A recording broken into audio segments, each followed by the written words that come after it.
Students, आज हम history के अपने पेपर फर्स्ट के टॉपिक इल्तुतमिश की सत्ता स्थापना को लेकर होने वाली कठिनाइयों के बारे में बात करेंगे। जैसा कि हम अपने पिछले लेक्चर में ये हम जान पाए थे कि किस प्रकार से कुतुबुद्दीन ने भारत में सल्तनत की नींव रखी, किंतु क्योंकि कुतुबुद्दीन को शासन करने का ज़्यादा समय नहीं मिला, इसलिए वो तुर्की साम्राज्य को सुदृढ़ता या स्थायित्व प्रदान नहीं कर पाया। कुतुबुद्दीन की मृत्यु के बाद उसका दामाद इल्तुतमिश सत्ता पर काबिज हुआ और यह कहना चाहिए कि सही अर्थों में दिल्ली सल्तनत का वह पहला सुल्तान था जिसे सुल्तान पद की स्वीकृति किसी गौर शासक से नहीं बल्कि स्वयं खलीफा से प्राप्त हुई थी। वह गुलाम वंश का शक्तिशाली, प्रतिभाशाली एवं महान शासक था। इल्तुतमिश इलबारी तुर्क सरदार आलम खां का पुत्र था। वह अत्यंत सुंदर, होनहार था और उसका पिता उससे विशेष स्नेह रखता था, जिससे उसके भाई उससे ईर्ष्या करते थे और इसी ईर्ष्या के कारण एक दिन उन्होंने उसे दास बनाकर जमालुद्दीन नामक व्यापारी को बेच दिया। इस प्रकार इल्तुतमिश दास के रूप में बिकते बिकते अंत में कुतुबुद्दीन ऐबक के द्वारा खरीद लिया गया। अपनी योग्यता के कारण वह शीघ्र ही ऐबक का विश्वास पात्र बन गया। 1205 में जब खोखरों के विरुद्ध अभियान चल रहा था तो उसके अदम्य साहस व शौर्य से मोहम्मद गौरी अत्यंत प्रभावित हुआ और उसने ऐबक को कहा कि वह इल्तुतमिश को तुरंत दास्ता से मुक्त कर दे। ऐबक ने इल्तुतमिश को दास्ता से मुक्त कर दिया और दास्ता से मुक्त करने के बाद ऐबक ने इल्तुतमिश को सरजानदार यानी कि अंगरक्षक नियुक्त किया, जहां पर अपनी सूझबूझ और योग्यता उसके द्वारा प्रदर्शित की गई, जिसके कारण वह शीघ्र ही अमीर ए शिकार के पद तक पहुंच गया। ग्वालियर विजय में महत्वपूर्ण भूमिका निभाने के कारण ऐबक के द्वारा उसे वहां का किलेदार बना दिया गया। ऐबक की सूझबूझ, योग्यता और वीरता तथा साहस से इल्तुतमिश की सूझबूझ, योग्यता, वीरता एवं साहस से ऐबक इतना प्रभावित हुआ कि वह उससे बहुत अधिक पुत्र की भांति स्नेह रखने लगा तथा उसने अपनी पुत्री का विवाह भी ऐबक के साथ में कर दिया। बदायूं विजय के पश्चात ऐबक ने इल्तुतमिश को वहां का सूबेदार बना दिया। ऐबक की चौगान का खेल खेलते हुए 1210 में घोड़े से गिरकर मृत्यु हो गई और अचानक ही दिल्ली की गद्दी पर उसके पुत्र आराम शाह को बैठा दिया गया। आराम शाह शासक के रूप में अत्यंत अयोग्य व दुर्बल था, जिसकी वजह से दिल्ली की गद्दी खतरे में आ गई और किसी भी समय या तो गौर के शासक या मंगोल या ख्वारिज्म का व्यक्ति का शासक वहाँ पर अधिकार कर सकता था। ऐसे में प्रधान सेनापति अली इस्लाम ने दिल्ली के अमीरों से सलाह की और बदायूं से इल्तुतमिश को दिल्ली आमंत्रित किया। इल्तुतमिश सेना सहित दिल्ली की ओर रवाना हुआ और उसके तथा आराम शाह के बीच युद्ध हुआ, जिस युद्ध में आराम शाह मारा गया और इस प्रकार 1211 में दिल्ली के सिंहासन पर इल्तुतमिश आसीन हुआ। दिल्ली का शासन, दिल्ली का राज्य इल्तुतमिश के लिए कोई आसान नहीं था। जिस समय इल्तुतमिश दिल्ली के सिंहासन पर बैठा था तो दिल्ली का जो पद था, सुल्तान का जो पद था, वो कांटों से भरा हुआ ताज था, क्योंकि अमीर, बाहरी आक्रमण तथा इल्तुतमिश की दास्तां, ऐसी कई समस्याएं थीं जिनकी वजह से इल्तुतमिश को बहुत सारी कठिनाइयों का सामना करना पड़ा। और लेकिन इल्तुतमिश ने अपनी योग्यता, धैर्य और सूझबूझ के आधार पर इन समस्याओं का सलटारा किया। अब हम बात करते हैं वो कौन सी समस्याएं थी इल्तुतमिश के समय में। सबसे पहले हम बात करते हैं विरोधी अमीरों का विद्रोह। मोहम्मद गौरी और कुतुबुद्दीन के द्वारा जो अमीर नियुक्त किए गए थे वे सभी इल्तुतमिश के सत्तारूढ़ होने से अप्रसन्न थे, क्योंकि मुइज़ी और कुतबी जो अमीर थे उन्हें विशेषाधिकार प्राप्त थे और वे इल्तुतमिश को पसंद नहीं करते थे। दूसरे नंबर की समस्या थी यल्दौज एवं कुबाचा का विद्रोह। ऐबक के समय में भी ताजुद्दीन यल्दौज और नसरुद्दीन कुबाचा उस एक समस्या बने रहे थे। ऐबक की मृत्यु के बाद यल्दौज, जो कि गजनी का शासक था, वह चाहता था कि भारत पर अपना अधिकार स्थापित करे, और नसीरुद्दीन कुबाचा ने भी अपने आप को सिंध और मुल्तान का स्वतंत्र शासक घोषित कर दिया तथा भटिंडा, कुहराम, सरस्वती एवं लाहौर पर कब्जा कर लिया। तीसरी समस्या थी केंद्रीय शासन का दुर्बल होना। जिस समय इल्तुतमिश गद्दी पर बैठा था, दिल्ली सल्तनत कमज़ोर हो चुकी थी। प्रांतीय शासकों ने अपने आप को स्वतंत्र कर लिया था, अन्य राजाओं ने भी अपने आप को स्वतंत्र घोषित कर लिया था। दिल्ली का शासन छोटे से ही इलाके पर था। दिल्ली, बदायूं, बनारस और शिवालिक का प्रदेश ही उसके अधिकार में था। पंजाब, बंगाल, बिहार दिल्ली से अलग हो गए थे। अली मर्दान ने स्वयं को लखनौती का शासक घोषित कर दिया था। इस प्रकार से दुर्बल केंद्रीय स्थिति इल्तुतमिश के लिए एक बहुत बड़ी समस्या थी। अगली बड़ी समस्या थी हिंदू एवं राजपूत राजाओं का पुनः स्वतंत्र होना। ऐबक की मृत्यु के बाद तथा इल्तुतमिश के आराम शाह के साथ युद्ध में संलग्न होने के दौरान जालौर, रणथंभौर, ग्वालियर तथा दोआबा के शासकों ने अपने आप को स्वतंत्र करने के लिए तुर्कों के विरुद्ध विद्रोह प्रारंभ कर दिया और अपने आप को स्वतंत्र शासक बना लिया। इल्तुतमिश के लिए अगली बड़ी समस्या थी उत्तरी पश्चिमी सीमा का असुरक्षित होना। उत्तरी पश्चिमी सीमा के ऊपर ख्वारिज्म का शासक जलालुद्दीन मंगबरनी, जिसे कि मंगोलों के द्वारा परास्त कर दिया गया था, वह भारत की उत्तर पश्चिमी सीमा पर आ गया। उसने पंजाब के कुछ इलाकों पर अपना अधिकार स्थापित कर लिया और इल्तुतमिश से सहायता की मांग की, क्योंकि उसके पीछे पीछे दुर्दान मंगोल आक्रांता चंगेज खां था। ऐसे में इल्तुतमिश के लिए एक बहुत बड़ी समस्या थी कि यदि वो मंगबरनी को सहायता देता है तो वो चंगेज खां को अपने यहाँ आक्रमण के लिए आमंत्रित कर लेता है। अगली समस्या थी खोखरों की शत्रुता।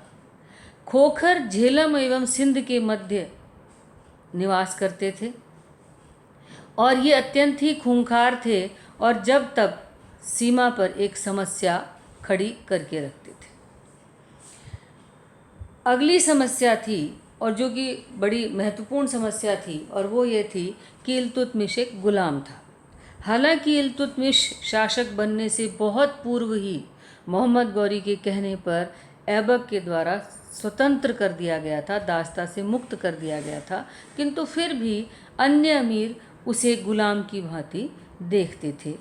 इस प्रकार हम ये देखते हैं कि इल्तुतमिश के सामने बहुत सारी समस्याएं थी। दिल्ली का तख्त उसके लिए समस्याओं से और कठिनाइयों से भरा हुआ था, किंतु इल्तुतमिश ने धैर्य, साहस एवं दृढ़ता के साथ न केवल सभी कठिनाइयों का निवारण किया, बल्कि दिल्ली सल्तनत को नष्ट होने से बचा लिया। उसने सबसे पहले विरोधी अमीरों का दमन किया। उसने कुतबी एवं मुइज़ी अमीरों तथा मलिकों का दमन किया। जिन्होंने विद्रोह किया उनको मौत के घाट उतार दिया गया और बाकी लोगों ने इल्तुतमिश की अधीनता को स्वीकार कर लिया। दूसरी बड़ी समस्या थी यल्दौज की। यल्दौज को ख्वारिज्म के शासक ने पराजित कर दिया, जिसके कारण 1215 में वो भागकर लाहौर आया और वहाँ आकर उसने नसरुद्दीन कुबाचा को परास्त कर दिया और अधिकांश पंजाब के भाग पर अधिकार कर लिया। इस तरीके से यल्दौज और कुबाचा के बीच हुए संघर्ष और गजनी से यल्दौज के निष्कासन का लाभ उठाते हुए इल्तुतमिश ने यल्दौज पर आक्रमण किया और उसे तराइन के युद्ध में परास्त कर दिया। परास्त करने के बाद उसे बंदी बना लिया गया, जहाँ से उसे बदायूं भेजा गया और वहाँ उसका वध कर दिया गया। इस तरीके से यलदौज की समस्या का समाधान किया गया। 1217 में इल्तुतमिश ने लाहौर पर आक्रमण किया और कुबाचा को परास्त कर लाहौर पर अधिकार कर लिया। 1220 और 24 के मध्य ख्वारिज्म के शासक जलालुद्दीन मंगबरनी ने कुबाचा को परास्त कर दोआबा पर अपना अधिकार किया और भयंकर लूटपाट की। लूटपाट करते करते 1224 में वह वापस ख्वारिज्म लौट गया। कुबाचा की इस कमज़ोर स्थिति का लाभ उठाते हुए इल्तुतमिश ने दो तरफ से कुबाचा के ऊपर अभियान किया, सरहिंद के मार्ग से उच्च की ओर और लाहौर के प्रांतीय शासक के माध्यम से मुल्तान की ओर से नसरुद्दीन के खिलाफ आक्रमण किया। इन आक्रमणों से डरकर कुबाचा ने बक्सर के दुर्ग में शरण ली।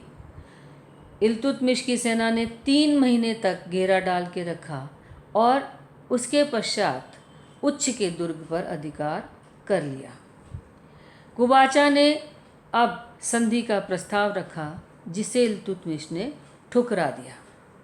कुबाचा ने सिंध नदी में छलांग लगा दी और जहां उसका वध कर दिया गया और इस प्रकार 1228 तक आते आते इल्तुतमिश को कुबाचा से भी मुक्ति मिली और उसका राज्य लाहौर, सिंध व मुल्तान तक विस्तृत हो गया। अब उसके सामने सबसे बड़ी समस्या थी मंगोलों से दिल्ली के राज्य की रक्षा कैसे की जाए।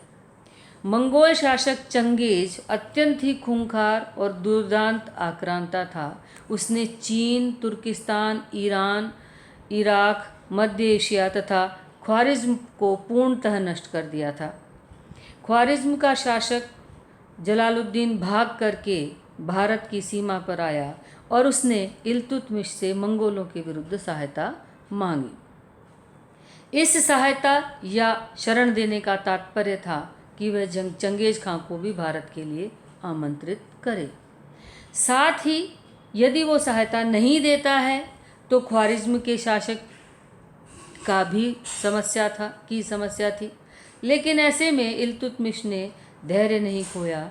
उसने दृढ़ता व दूरदर्शिता का परिचय देते हुए मंगबरनी के भेजे हुए दूत का वध कर दिया और मंगबरनी को यह कहलवाया कि भारत की जलवायु उसके लिए उपयुक्त नहीं है, अतः उसके लिए उचित यही होगा कि वह भारत से वापस चला जाए।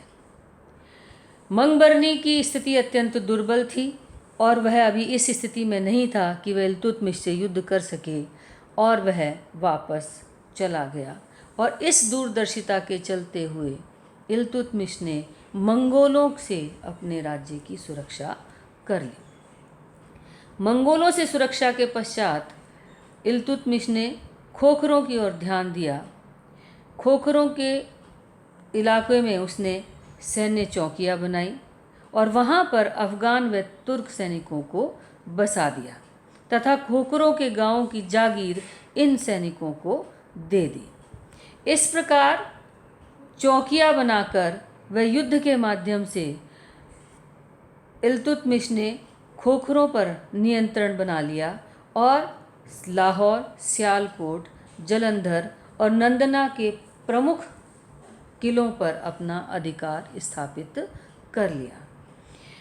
अब प्रश्न आया बंगाल का। ऐबक के समय ही बंगाल पर खलजियों ने अपना अधिकार जमा रखा था। ऐबक की मृत्यु के बाद बंगाल के सूबेदार अली मर्दान ने अपने आप को स्वतंत्र कर लिया और अलाउद्दीन के नाम से वह गद्दी पर बैठ गया तथा दिल्ली को राज्य के रूप में कर देना बंद कर दिया। इस तरीके से एक तरीके से बंगाल ने दिल्ली सल्तनत के खिलाफ विद्रोह कर दिया। इसी बीच गयासुद्दीन खिलजी ने अली मर्दान की हत्या कर दी और वह बंगाल का शासक बन गया। उसके बाद उसने बिहार, जाजनगर, तिरहुत, कामरूप, उड़ीसा और पूर्वी बंगाल से कर वसूलना प्रारंभ कर दिया तथा लखनौती को अपनी राजधानी बना लिया। इस प्रकार की कार्यवाही इल्तुतमिश को अत्यंत नागवार गुजरी और उसने 1225 में बंगाल पर आक्रमण किया, जिससे भयभीत होकर के गयासुद्दीन ने उसकी अधीनता स्वीकार कर ली और उसे वार्षिक कर देना स्वीकार किया तथा 38 हाथी एवं 50 लाख चांदी के सिक्के उसे भेंट में प्रदान किए। किंतु इल्तुतमिश के वापस जाते ही उसने विद्रोह कर दिया। अब इल्तुतमिश ने अपने पुत्र नसरुद्दीन महमूद को बंगाल भेजा, जहां उसने 1226 में गयासुद्दीन को पराजित किया। इस युद्ध में वो मारा गया और नसरुद्दीन ने लखनौती पर अधिकार कर लिया। इल्तुतमिश ने नसरुद्दीन को बंगाल का सूबेदार बना लिया। नसीरुद्दीन की 1229 में मृत्यु हो गई और उसके बाद इख्तियारुद्दीन बल्का खिलजी ने बंगाल की गद्दी पर कब्जा कर लिया। 1230 में इल्तुतमिश ने बंगाल पर पुनः आक्रमण किया, जिसमें बल्का मारा गया। अब इल्तुतमिश ने बंगाल और बिहार को अलग अलग सूबा बना दिया, जिससे बंगाल की शक्ति कमज़ोर हो गई। इसके पश्चात अब समस्या आई हिंदू व राजपूत राजाओं की। ऐबक की मृत्यु तथा इल्तुतमिश के युद्ध में रत रहने का फ़ायदा उठा करके राजपूत व हिंदू राजाओं ने स्वयं को स्वतंत्र कर लिया। अतः मंगोलों के आक्रमण के भय से मुक्त होने के पश्चात खोखरों का दमन करके इल्तुतमिश ने इन हिंदू व राजपूत राजाओं को दंडित करने का निर्णय लिया। 1226 में उसने रणथंभौर पर, 1227 में मंडोर, 1228-29 में जालौर पर अभियान कर उनके शासकों को अपनी अधीनता स्वीकार करने पर मजबूर किया। इसके अतिरिक्त बयाना, अजमेर, तन्हागढ़, सांभर व नागौर पर भी उसने अधिकार कर लिया। किंतु इल्तुतमिश गुजरात के सोलंकी तथा नागदा के गुहिलोतों को परास्त करने में सफल नहीं हो पाया। 1231 में 11 माह के संघर्ष के पश्चात ग्वालियर पर अधिकार कर लिया गया। 1234 में उसके द्वारा मालवा पर आक्रमण किया गया। भिलसा नगर को लूटा गया, मंदिरों को तोड़ा गया। उज्जैन पर अधिकार किया गया, उसे नगर को लूटा तथा महाकाल के मंदिर व विक्रमादित्य की प्रतिमा को भी ध्वस्त किया गया। इनके अतिरिक्त दोआबा के हिंदू शासकों को पराजित कर बदायूं, कन्नौज, बनारस, कटहर व बहराइच पर भी अधिकार किया गया। एक भयंकर युद्ध के पश्चात अवध पर भी अधिकार किया गया और हम ये देखते हैं कि इल्तुतमिश का अधिकांश समय इन युद्धों में बीता। इन युद्धों में रत रहने के कारण इल्तुतमिश का स्वास्थ्य कमज़ोर हो गया और 1236 में एक लंबी बीमारी के कारण उसकी मृत्यु हो गई।